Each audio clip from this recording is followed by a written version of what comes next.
Good morning বন্ধুরা, আমি সৌরভ। আমার চ্যানেল রাইড উইথ মিতে আরেকটা নতুন ভিডিও তোমাদের সবাইকে ওয়েলকাম। আর এখন ঘড়িতে বাজে হচ্ছে 10টা, আর আজকে বেরোলাম হচ্ছে এখন। আর হ্যাঁ, অনেকদিন পরে আবার একটা ভিডিও দিচ্ছি।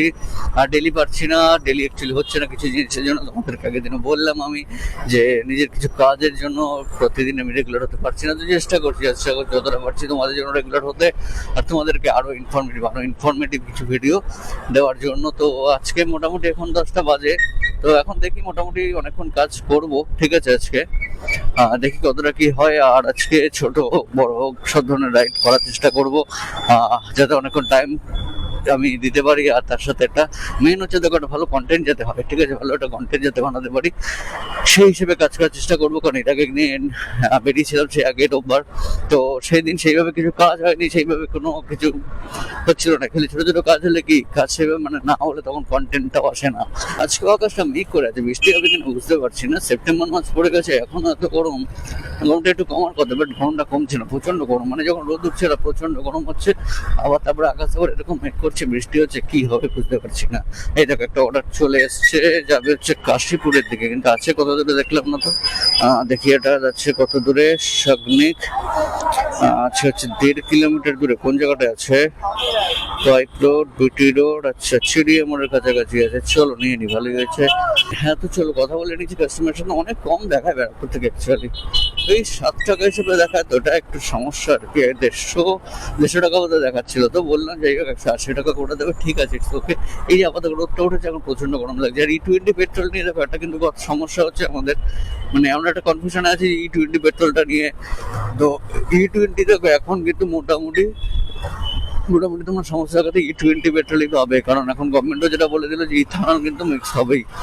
তো এটা একটু সমস্যা কি, যাতে ধরো পুরোনো গাড়ি মানে BS6 এরই ফেজ 1 এর গাড়িগুলো, প্রথম দিকের গাড়িগুলো, সেইগুলোতে কিন্তু E20 সাপোর্টেড নয়। যেমন আমার এটা E20 সাপোর্টেড লেখা আছে E20, তো এটাতে E20 বললে সমস্যা হবে না, কিন্তু তোমাদের ওইগুলোতে যদি E20 ভরা হয় তাহলে কিন্তু সমস্যা হবে। কারণ E20 তে কি হচ্ছে, ওয়াটার পার্সেন্টেজটা বেশি থাকছে, ঠিক আছে। তো যেই কারণে কি হচ্ছে, তেলটা তাড়াতাড়ি বার্ন তো হচ্ছে, মাইলেজ ড্রপ করছে গাড়ি। যেমন আমারও গাড়ি নাই, তোমাদেরকে বলছি কি হচ্ছে। তো এতে কিন্তু যাদের ধরে এবার যাদের E20 নেই, তাদের কি হচ্ছে, ওই ইঞ্জিনের বিভিন্ন পার্টসে কিন্তু একটা জং পড়ে যাচ্ছে, মরচে পড়ে যাচ্ছে। এই সমস্যাগুলো হবে, কিছু করার নেই। আমার ক্ষেত্রে দেখো, এবার আমার E20 কম্পিটেবল, কিন্তু আমার হচ্ছে সমস্যা হচ্ছে যখন আমি নর্মাল পেট্রোল ভরছি না, তো মাইলেজ প্রচন্ড কমে যাচ্ছে। তো আমি তোমাদেরকে সাজেস্ট করবো একটা জিনিস করতে পারো, যেটা আমি করে দেখেছি। সেটা হচ্ছে এটা পাওয়ার পেট্রোল আছে যেটা প্রিমিয়ামটা, ওই মেন নর্মালটা বোধহয় 106 টাকা 5 টাকা মতো লিটার, আর ওটা 113 টাকা মতো। তো 5-6 টাকা বেশি আছে লিটারে, বাট ওটা ভরতে পারো। কারণ আমি মাঝখানে একদিন ওই তেলটা ভরেছিলাম, তো ওটাতে কিন্তু মাইলেজটা অনেকটাই বেশি পাচ্ছিলাম। ওটা তো ইথানল থাকে, বাট ওটাতে মেবি 10% মতো ইথানল থাকে, আর নর্মালটা 20%। তো এবং যাদের ধরো BS6 এর ওই প্রথম দিকের গাড়িগুলো যেগুলো E20 সাপোর্টেড না, তারা তো অবশ্যই বলবে যে ওই প্রিমিয়ামটাই ভরার চেষ্টা করো সবসময়। এটা কিভাবে ঢুকিয়ে দেবে, তো তাতে কি হবে, অ্যাটলিস্ট ইথানল পার্সেন্টটা তাও একটু কম থাকবে। তো এই হলো চিড়িয়া মোড়, ঠিক আছে। এটা হচ্ছে ব্যারাকপুর চিড়িয়া মোড়, এটা হচ্ছে বিটি রোড। মানে কলকাতা থেকে যে বিটি রোডটা আসে, ওটা কিন্তু লাস্ট মানে শেষ হয় হচ্ছে এইখানে, ঠিক আছে। শ্যামবাজার থেকে শুরু হয় আর শেষ হয় হচ্ছে এইখানে। আর এই রোডটার নাম কিন্তু এই জন্য ব্যারাকপুর ট্রাঙ্ক রোড, শর্টে বিটি রোড। আর এখানে তোমরা দেখবে ঠিক একটা সুন্দর একটা গান্ধীজির মূর্তি আছে। আর এখানে এই যে সোজা রাস্তাটা চলে যায় হচ্ছে ব্যারাকপুরে গঙ্গার দিকে, মঙ্গল পান্ডে, ধুপড়িঘাট সব হচ্ছে ওই দিকে। আর এই দিকে রাস্তাটা হচ্ছে ব্যারাকপুর স্টেশন ডান দিকে, আর এই দিকে সোজা রাস্তাটা হচ্ছে বিটি রোড টুয়ার্ডস শ্যামবাজার। আর এইখানে কিন্তু এই জায়গাটা ঠিক আমার উল্টো দিকে তোমরা দেখতে পাচ্ছ ক্যামেরা, যে দুদিনে যে পুলিশ দাঁড়িয়ে আছে, ঠিক আছে। এখানটা কিন্তু প্রচন্ড পুলিশ চেকিং হয় না, সবসময় দেখো দাঁড়িয়ে আছে। একটু পরে কোনো একটা বাইক আসবে বা কিছু আসবে, আসলেই দেবে ধরবে, কিন্তু বিনা কারণে প্রচন্ড বাজেভাবে এখানটা ধরে। ওই টাকাটা যাচ্ছে ধরেছে, যদি এর মাথায় হেলমেট নেই, তো প্রচন্ড ডিস্টার্ব করে এখানে। হ্যালো, হ্যাঁ বলুন। হ্যাঁ, তিনটা কি আছে, কাস্টমারটাকে পিক করে নিলাম। এখান থেকে ওই মোটামুটি 16-17 কিলোমিটার মতো আছে, সময় লাগবে, 40 মিনিট সময় লাগবে। বিটি রোডটা প্রচন্ড জ্যাম থাকে। আজকে মনে হচ্ছে বৃষ্টি নামবে, আকাশটা পুরো কালো হয়ে গেছে। যেদিন গানে ক্যামেরা নিয়ে বেরোচ্ছি, সকালে ভাবলাম অ্যাকচুয়ালি ব্লগই বানাতে পারছি না, ভিডিও বানাতে পারছি না বৃষ্টির জন্য। আজকে তো ওয়েদারটা ভাবলাম যে ঠিকঠাক আছে, রোদ উঠেছে, আবার এখন দেখছি এরকম অবস্থা, মনে হচ্ছে বৃষ্টি হবে। ওকে, হ্যাঁ, থ্যাংক ইউ। তো এই কাশীপুরের এখান থেকে একটা পার্সেল এসে গেছে, ঠিক আছে, উবেরে বুকিংটা এসছে, তো ওটা যাবে হচ্ছে বিরাটি। উবেরে দেখলাম মোটামুটি ঠিকঠাকই টাকাটা দিচ্ছে, তো ওই জন্য নিয়ে নিলাম।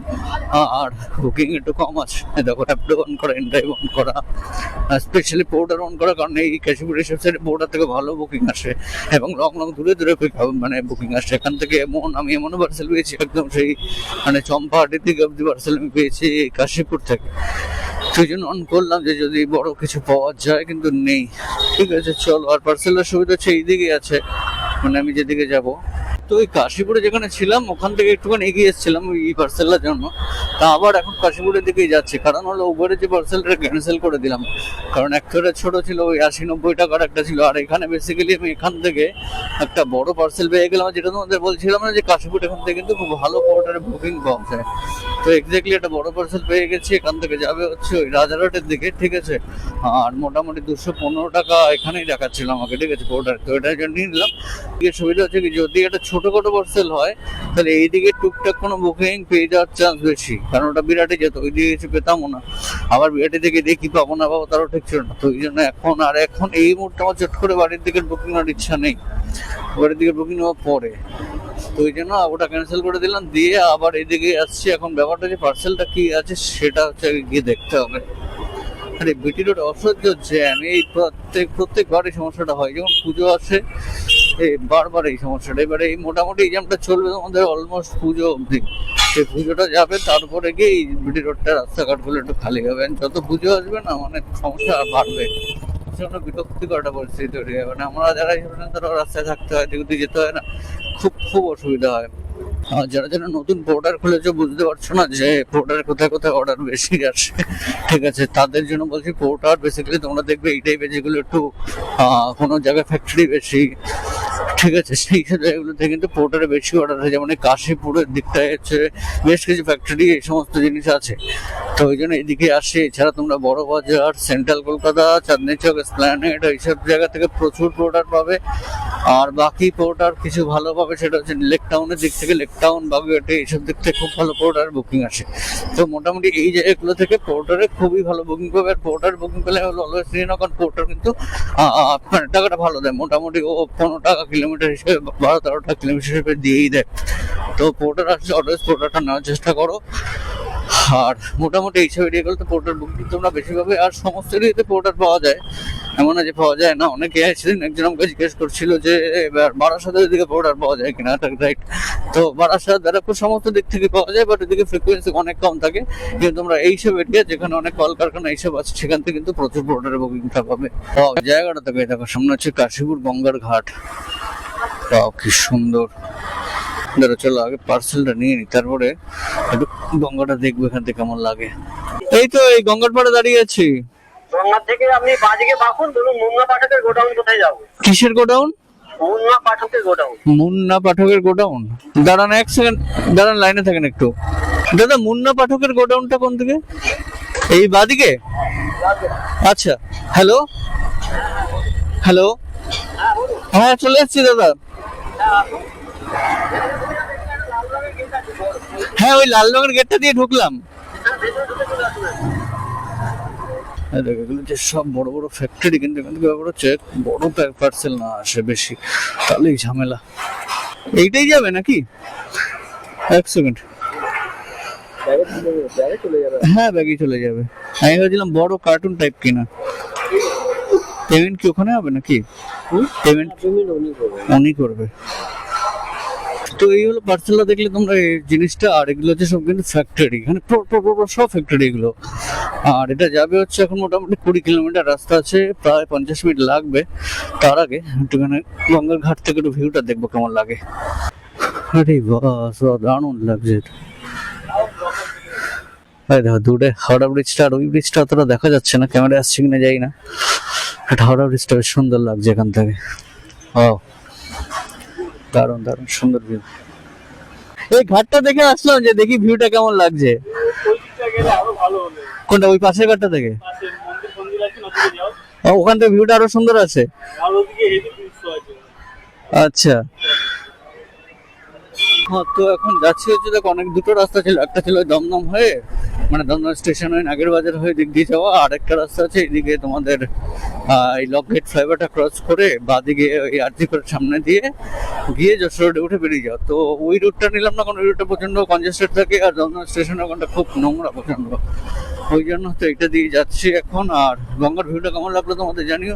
হাওড়া ব্রিজটা সেকেন্ড ব্রিজটা ভালো দেখা যাচ্ছে না, কারণ গঙ্গাটা না এখানে মানে দেখা যাচ্ছে, বাট গঙ্গাটা এখানে অনেকটা টার্ন নিয়ে নিয়েছে, তো যেই জন্য ভালো ক্লিয়ার আসছো না বাবা, কি জ্যাম এখন। এখান থেকে বাঁদিকে যাওয়াটা একটা সমস্যা হয়।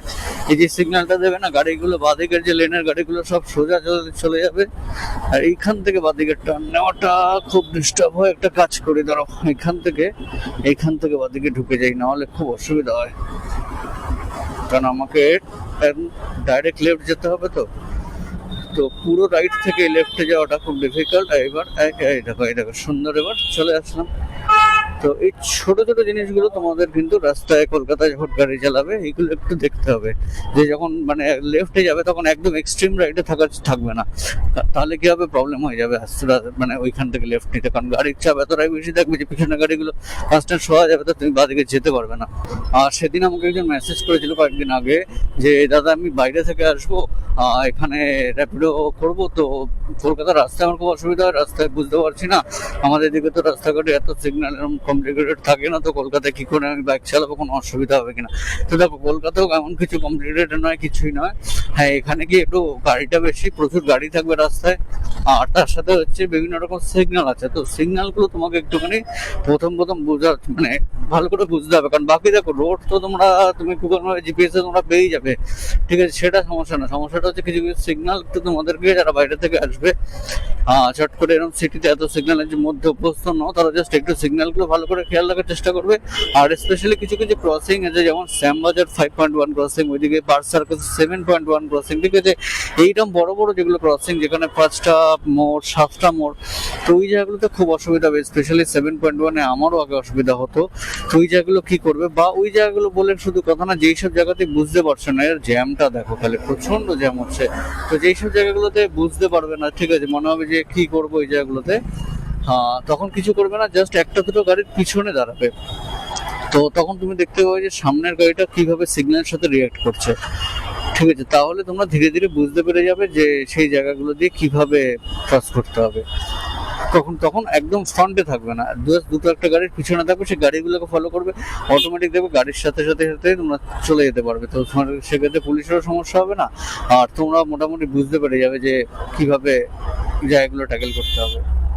তো এই রাস্তাটা তোমাদের একটা ইম্পর্টেন্ট জিনিস দেখিয়ে রাখি, খুব ভালো করে এই জিনিসটা দেখো, এটা রাস্তাটা হচ্ছে লেক টাউনের রাস্তাটা, ঠিক আছে, মানে এই সোজা গেলে হচ্ছে লেক টাউন শ্রীভূমি, ওই ক্লক টাওয়ার, একদম ওই রাস্তাটা হচ্ছে এটা সোজা গেলে।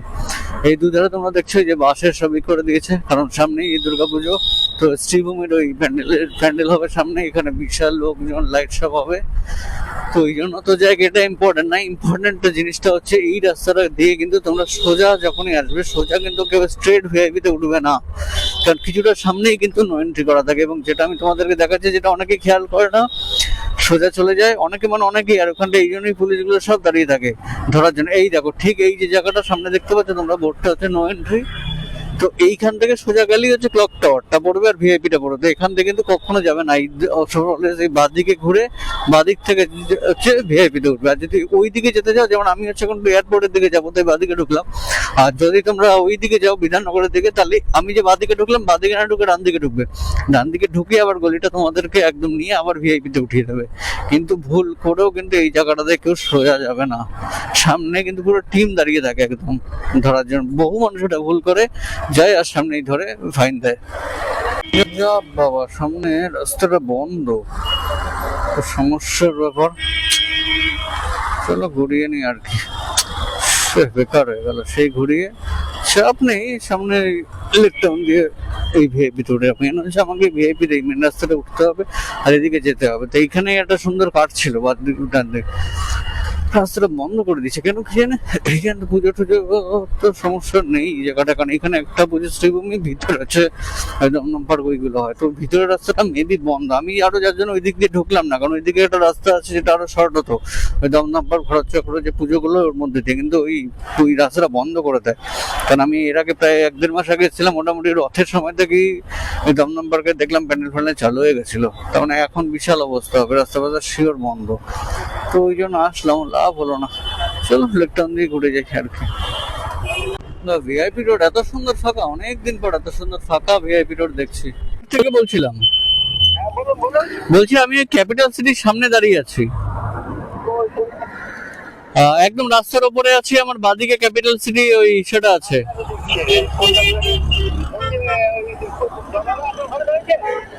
যেখানে বই ট্রাক গুলো সব দাঁড়িয়ে আছে, আমার বাদিকে হচ্ছে ওই ক্যাপিটাল সিটি, আমার বাদিকেই ক্যাপিটাল সিটি বড় করে লেখাটা আছে।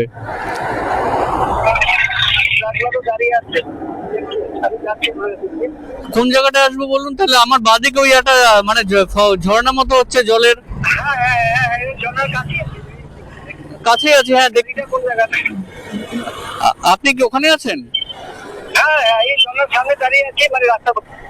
আমি একদম মেন রাস্তার উপরে, আপনি তাহলে একটু সামনে এখন দেখতে পাচ্ছেন না তো? দাঁড়ান দাঁড়ান, দেখেছি। হ্যাঁ হ্যাঁ, দাদাকে অনলাইন করবেন না ক্যাশ? উনি করবে, এই যে উনি তো বললো আপনি করবেন। এ বাবা, তাহলে এখন উনি পেমেন্টটা করবে কি করে? নাম্বার আছে আপনার ওনার? কল করুন, ধরছে না। আর ওনার হোয়াটসঅ্যাপ নাম্বারে আমার স্ক্যানারটা পাঠাচ্ছে, ওনার সেটা দিন, নাহলে তো করতেও পারবে না পেমেন্ট। হ্যাঁ উনি চলে এসছে এখানে, ওনার সাথে দেখা হয়েছে।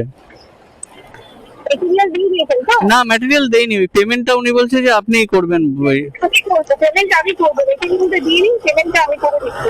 আচ্ছা দাঁড়ান, আমি স্ক্যানারটা তাহলে আপনাকে পাঠাবো, ওনার মোবাইল থেকে পাঠাবো না কিভাবে পাঠাবো? আমার নাম্বারে করলে হবে না, স্ক্যানারটা করতে হবে। আপনার এই নাম্বারে আপনার হোয়াটসঅ্যাপ আছে? আচ্ছা দাঁড়ান পাঠাচ্ছি। এই যে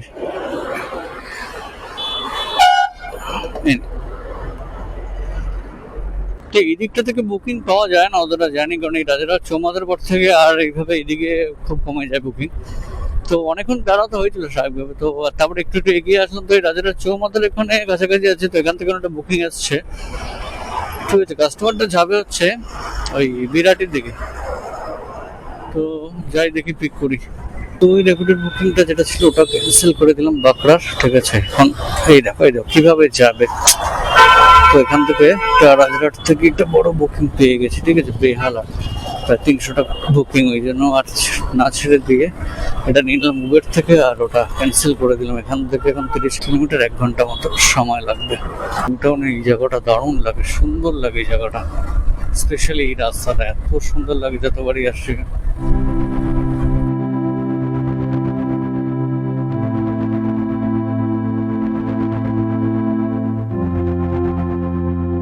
ডান দিকে হলো ইকো পার্ক।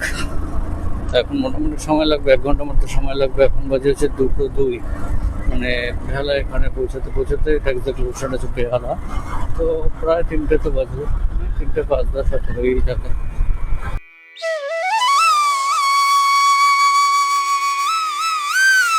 হ্যাঁ তো এখান থেকে গড়িয়ে 12 কিলোমিটার, রুবি 6 কিলোমিটার, মা ফ্লাইওভার 1.2 কিলোমিটার। আর বাদিকে সুন্দর এই যে এই পাশের এইগুলো দেখলে সেটা পুরো পুরো ভাব চলতেছে। আর এর মধ্যে অনেকগুলোতে হোর্ডিং লেগেও গেছে অ্যাডভার্টাইজমেন্ট। রাত্রিবেলা আসছে আরো দারুণ লাগবে, আর কমিবারে লাইট টাইট সব লেগে যাবে, বাট ভিড়টা সেই ব্যাপারে হবে। আর আজকে অনেকদিন পরে আমার ভিডিওতে থাকছে হচ্ছে মা ফ্লাইওভার। অনেকদিন পর আবার মা ফ্লাইওভার, অনেক মাস পর।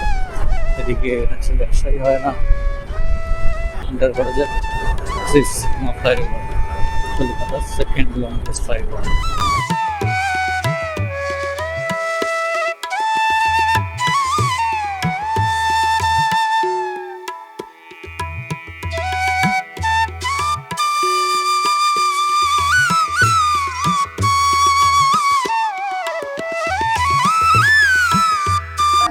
এই যে তো অনেক কষ্টে এই বেহালা থেকে একটা বুকিং পেলাম অ্যাট লাস্ট। অনেকক্ষণ এসেছিলাম, এসে ওই খাওয়া দাওয়া করলাম, সব করলাম। তো এখন বাজে 4:30, সে প্রায় এসছি কখন 3টের দিকে। তো 1.5 ঘন্টা ধরে এই অবস্থা। এই জন্য না এইদিকে আসতে চাই না, খুব রিস্ক হয়ে যায় বেহালার দিকে আসা। আর এইদিকে মেঘ পড়েছে দেখো, এক তো প্রচন্ড মেঘ, বিদ্যুৎ চমকাচ্ছে ঘুম ঘুম করে, আর তার মধ্যে কালো হয়ে এসছে। এখন আমার সবচেয়ে চিন্তা হচ্ছে যদি বৃষ্টিটা নামে, আর এখান থেকে আমাকে যেতে হবে মাফলারের ওপর দিকে। রেনকোট তো আমি পরা নেই এখনো, আর এদিকে ক্যামেরাটাও বাইরে, কি যে হবে কে জানে। তো যাই হোক, দাঁড়িয়ে তো আছে, এখন আসুক। আর যাবে হচ্ছে ইকো স্পেস, দেখে নিলাম কারণ খুব ভালো লোকেশন। কারণ এই টাইম ইকো স্পেস যাওয়া মানে কি মোটামুটি 1 ঘন্টা লাগবে। 5:30 পৌনে 6টার দিকে, 5:30টার মধ্যে মোটামুটি ইকো স্পেসে চলে যেতে পারি। ওখান থেকে ইজিলি বুকিং পেয়ে যাব।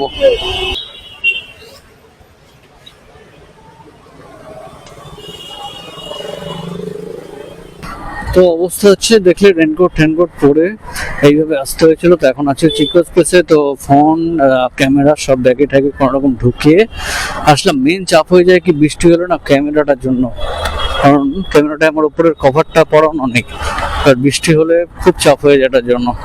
ওই জন্য সব ঢুকিয়ে রেনকোট পরে তারপর আসতে হলো। তো এখানে আবার ওয়েদার ক্লিয়ার আছে এখন, যেই জন্য আমি এখানে আসলাম, যাতে এখানে এসে আমি সাথে সাথে বুকিং পেয়ে যাই, রিটার্ন বুকিং। তো বাড়ির দিকে একটা বুকিং পেয়ে গেছি, ঠিক আছে। কাস্টমারটা যাবে হচ্ছে নিউ ব্যারাকপুর, আছে হচ্ছে এই টিসিএস গীতাঞ্জলির সামনে। তো এটা হচ্ছে গীতাঞ্জলি পার্ক বিল্ডিং। আর বেহালার দিকে হচ্ছে একটু সমস্যা কি, বেহালার দিকে গেলে দুপুর ঠিক আছে 11টা 12টা, তারপরে গেলে বেহালায় খুব প্রবলেম হয়ে যায়, রিটার্ন বুকিং পাওয়া খুব ঝামেলা হয়ে যায়। 26 কিলোমিটার রাস্তা ছিল, 200 টাকা এটা আসতে হলো, কিচ্ছু করার নেই। কারণ তখন মানে জাস্ট আসতে হবে, তাই আমি নিয়ে চলে এসেছি কোনো রকম বার্গেনিং কিচ্ছু না করে, কারণ নাহলে ওইদিকে ফেসে গেলে। তারপরে আবার নেমে গেছিল বৃষ্টি, প্রচন্ড প্রবলেম। এখন আবার দেখি কাস্টমারটা তো বলছে যে এখানে দাঁড়িয়ে আছে, দেখি ফোন করি কোথায় আছে কে জানে। পেমেন্ট ক্যাশে করা তো না, মানে এখানে ডাইরেক্ট করা না, আমাকে অনলাইন করবে তো? তাহলে ওটাই বলছি, তাহলে ঠিক আছে। না অনেকে এখানে করে তো ওই জন্য। তো চলো এখান থেকে তাদেরকে নিয়ে নিচ্ছি। এখান থেকে 15 কিলোমিটার রাস্তা আছে, 44 মিনিট সময় লাগবে নিউ ব্যারাকপুর। আর এখন এই বাকিগুলোকে বন্ধ করে দিতে হবে, উবেরটা অফ করে দেবো। নিউ ব্যারাকপুরের কাস্টমারটাকে নামিয়ে দিয়ে আর কিছু পাচ্ছিলাম না ওখান থেকে। রাত হয়ে গেছে, এখন বাজে প্রায় 8:02। তো বাড়ি চলে যাচ্ছিলাম। আর এই হচ্ছে মোড়াগাছা মোড়। তো জাস্ট মানে মোড়াগাছা মোড়টা আমি ওই দিক থেকে মদনগ্রাম থেকে এসে ক্রস করে এই আমার পিছন থেকে হচ্ছে ব্যারাকপুর, জাস্ট টার্নটা নিয়েছি। এক্ষুনি একটা বুকিং আছে র্যাপিডো থেকে, ঠিক আছে। যাবে হচ্ছে একদম আমার বাড়ির কাছে কন্টাদারে, ঠিক আছে।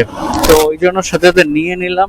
এখান থেকে প্রায় 150 টাকা মতো তো আছেই। তো চলো এদিক ওদিক কোথাও একটা আছে, তো এখান থেকে বোধহয় দাঁড়াই, বললো তো এখানটাতে আসবে।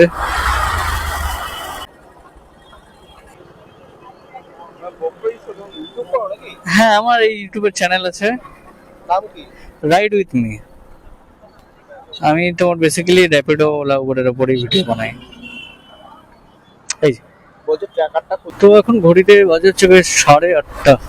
তো আজকে মোটামুটি কিন্তু আমি ফুল ডে মধ্যে যেটা বলেছিলাম যে পুরো দিন ইনকাম করবো, পুরো দিন কাজ করব, আর সাথে তোমাদেরকে দেখাবো যে কিরকম কি ইনকাম হয় মোটামুটি পুরো দিন কাজ করলে। আর তার সাথে হচ্ছে যে র্যাপিডো থেকে আর বলেছিলাম যে ছোট বড় যাই অর্ডার আসুক না কেন সবই মোটামুটি করার চেষ্টা করব। তো মোটামুটি একটা ভালো ইনকাম আর্নিং হয়েছে, ঠিক আছে। তোমাদেরকে দেখাচ্ছি, একটু সময়টা বেশি লেগেছে, মার্কেটে বুকিংটা খুব কম ছিল। তো কত কি আর্নিং হয়েছে চলো তোমাদেরকে দেখাচ্ছি। এখন আছি হচ্ছে এক্সাক্ট এই জায়গাটা হচ্ছে কল্যাণ রোডের দিকে। হাত তো ব্যথা করছে, আর একটা ইনসিডেন্ট হয়ে গেল জাস্ট একটু আগে আমার সাথে, সেটাও তোমাদেরকে বলছি। যে কারণ ওখানে আর ক্যামেরাটা অন করতে পারলাম না।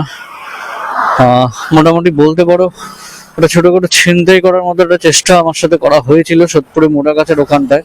বলছি তোমাদের ঘটনাটা। তার আগে আর্নিং কত কি হলো দেখো। আজকে পোর্টার থেকে আর্নিং হয়েছে 210 টাকা। ভালো লাগছে না সত্যি কথা বলতে, জিনিসটা হঠাৎ করে হলো না, মানে ভয় পেয়ে গেছিলাম রীতিমতো। 210 টাকা। র্যাপিডো থেকে হচ্ছে 400 টাকা, 210 টাকা প্লাস 400 টাকা র্যাপিডো থেকে, ঠিক আছে। ইনড্রাইভ থেকে 165 টাকা, আর হচ্ছে তোমাদের উবার। মোটামুটি দেখো সবগুলো মিলিয়ে মিশিয়ে কাজ করেছি 267 টাকা, 2671042, ঠিক আছে। এই হচ্ছে আর্নিং। আর এখন আছি হচ্ছে একদম কল্যাণ রোডের ওপরে, সামনে হচ্ছে এদিকে কুন্ডুবাড়ি মোড়। আর গাড়িটার একটু দেখে করতে হবে, আর গাড়িটার অবস্থা হচ্ছে এরকম, গাড়িটা একটু ময়লা হয়ে গেছে। তো যে গাড়িটাকেও একটু ঠিকঠাক ওয়াশ করতে হবে, ভালো লাগে না গাড়িটা ময়লা হয়ে গেলে না ভালো লাগে না। তো এই হচ্ছে মোটামুটি সারাদিনের আজকে আর্নিং বলতে পারো তোমরা, ঠিক আছে, খারাপ না। আর অনেকে বলছে যে দাদা একদম বুকিং আসছে না, আর্নিং হচ্ছে না। তো দেখো সেটা কিন্তু নয়। হ্যাঁ দেখো মাঝে মাঝে কি হয়, মার্কেটটা খারাপ থাকে, বা এখন দেখো মেট্রো হয়ে গেছে, তারপরে সবচেয়ে বড় কথা এখন প্রচুর রাইডার হয়ে গেছে। মানে বিশেষ করে আগে কি হতো বিকেলের দিকে, যেমন আমি এখন এখান থেকে আসলাম ইকোস্পেস থেকে, ওখানে যে মানে সবাই অফিস থেকে বেরিয়ে তারাও সব র্যাপিডো অন করে, ঠিক আছে, এরা পার্ট টাইম বেসে কাজ করে, যে সকালে অফিস যাচ্ছে, অফিস যাওয়ার সময় র্যাপিডো করছে, আবার অফিস থেকে বেরিয়ে সাথে র্যাপিডো অন করছে। তো এই রকম পার্ট টাইম রাইডার এখন প্রচুর বেড়ে গেছে। তো যে কোনো কমে গেছে একটু আর্নিংটা, মানে আর্নিং কমে গেছে বলবো না, আর্নিং সেমই হয়, বাট হয়তো মাঝে মাঝে সময়টা বেশি লাগে, যেমন আজকে যে সময়টা অনেক বেশি লাগলো। তো যেটা হলো আমার সাথে, দেখো মোড়ে দাঁড়িয়েছিলাম, এই যে কাস্টমারটার অর্ডারটা জাস্ট আসলো তখন, তো কাস্টমারটা ওই পারে ছিল, বললো আসছে, ওখানে দাঁড়াতে ভালো কথা, আমি দাঁড়িয়েছিলাম। আর সারাদিন মোটামুটি কাজ করেছি, শরীরটা একটু টায়ার্ড হয়েছিল, তো দাঁড়িয়ে আছি। হঠাৎ করে একটা ছেলে, মানে কিরম বলবো, 22-24 বছর একটা ছেলে, মানে প্রচন্ড পাতা নেশা করে না, এরকম টাইপের যে ছেলেগুলো থাকে, দেখলে বোঝা যায় একটু গরিব মানুষ এরকম। তো হঠাৎ করে এসছে, এসে ফট করে ফার্স্ট ও মানে অ্যাকচুয়ালি টার্গেটটা করেছিলাম ফোনটাকে, এই যে আমার ফোনটাই দেখো গাড়ির স্ট্যান্ডে রাখা আছে, তো এটাকেও ফার্স্ট নেওয়া টার্গেট করে। তো এসে ঘপ করে এটার মধ্যে হাত দেয়, তো সাথে আমি তখন অ্যালার্ট হই। তারপরে তখন আমাকে বলে যে ওর কাছে একটা কাগজ, আর মনে হয় কোনো দোকান থেকেও কিছু চুরি করে এনেছে বা কিছু, ওর কাছে একটা দামি, মানে এই যে ইয়ারলেস হেডফোন গুলো থাকে না, এই সরি মানে কি বলবো, ব্লুটুথ যে হেডফোন গুলো থাকে, এইগুলো একটা দামি প্যাকেট ওর কাছে আছে। আর আমাকে একটা কাগজ দিচ্ছে, বারবার করে আমাকে ধরতে বলছে এটা ধরো, এটা ধরো, এটা ধরো। এবার আর ও কি কথা বলছে না বলছে সেটা ও নিজেও জানে না, আমিও বুঝতে পারছি না, কারণ ও ঠিকঠাক কন্ডিশনে একদমই ছিল না। এবার আমি এখানে ক্যামেরা কি অন করবো, আমি জাস্ট নিজে তখন ভাবছি কি করবো। এবার তারপরে হট করে আমাকে ধাক্কা দেওয়ার একটা চেষ্টা করে, আমি কোনো মুখে সামলাই ওই জায়গাটায়। তারপরে গিয়ে মানে এরকম একটা পরিস্থিতি, তখন আমি জাস্ট একটু ভাবলি, মানে ভয় পেয়ে যাইনি অতটা, চট করে ভয় পাওয়ার কিছু নেই, ওটা যে ঘাবড়ে গেলাম আমি যে কি হচ্ছে এটা। তো তারপরেই তাড়াতাড়ি করে ওইখান থেকে বাইকটাকে আগে স্টার্ট দিয়ে একদম সামনে একটা অটো স্ট্যান্ড আছে মোটাগাছার ওখানটায়, তো অটো স্ট্যান্ডের ওখানে যাবো, সে তখনও বাইকটাকে পুরো সামনে থেকে ধরেছে। তারপরে যাই হোক ওকে বলছি আমি যে ছাড় ভাই ছাড়, দেখলাম যে না একটু সিরিয়াস হয়ে যেতে হবে আর কি না, তো একটু জোরে বললাম, তো তখন একটুখানি হয়েছে। তারপরে জাস্ট একটু গিয়ে অটোগুলোর ওখানটা গিয়ে দাঁড়ালাম, তখন হাত থেকে একটা ব্লেড বের করে দূর থেকে আমাকে এরকম ভাবে দেখাচ্ছে যে মানে দেখে নেবো পরে এরকম একটা ভাবে ও দেখিয়ে চলে গেল। মানে কি বলবো, আমি না জাস্ট তখন একটু ভয় পেয়ে গেলাম। আর তোমাদেরকেও বলছি যে এখন তো পুজোর টাইম, তো এবারে সত্যি কথা বলতে মানুষের ফিনান্সিয়াল কন্ডিশন এখন ভালো না, তো এইরকম ধরনের না যে কোনো রকম ইনসিডেন্ট হঠাৎ করে হতে পারে। তো এই ধরনের বিশেষ করে যে হাইওয়ে টাইপ গুলো ফাঁকা জায়গাগুলোতে না একটু দাঁড়াতে সাবধানে দাঁড়াবে।